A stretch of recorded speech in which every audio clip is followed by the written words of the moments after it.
And my plan is to stand up to developers and say, look, we need to make sure half of homes in London are genuinely affordable for Londoners, either with a social rent or a London living rent of a third of people's average earnings, and homes for first-time buyers. And we can't afford any more for homes to be sold off-plan to investors in Hong Kong, Singapore and Malaysia. I've got nothing against foreigners. Some of my best friends and family are foreigners, but our homes need to... So you'd forbid it? First dibs goes to Londoners, absolutely. We've got to make sure...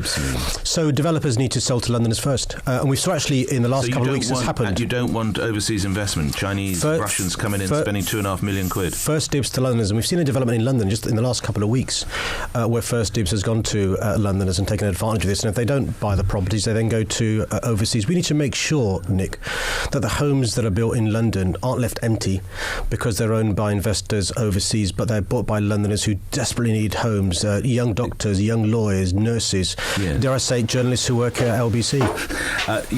You say first dibs. Explain how long then would Londoners have to buy the £1.4 million apartment at the Elephant and Castle? Well, there are different schemes. The current scheme, the one you're talking about, is 3 months, but you could have 6 months, and what we'd work with developers to do in London.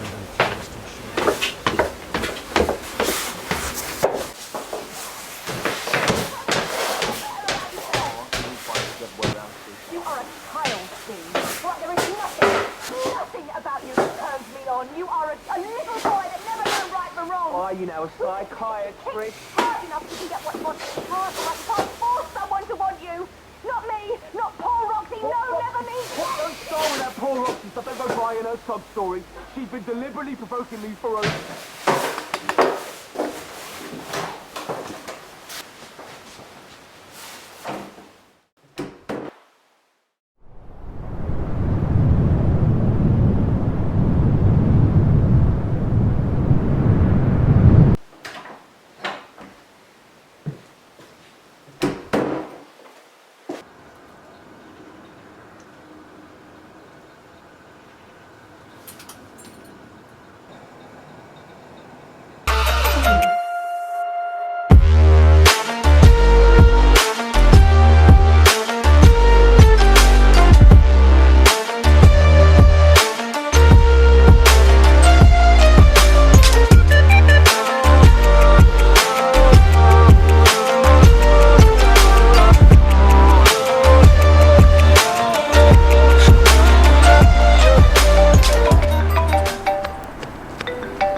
Mum, what's going on?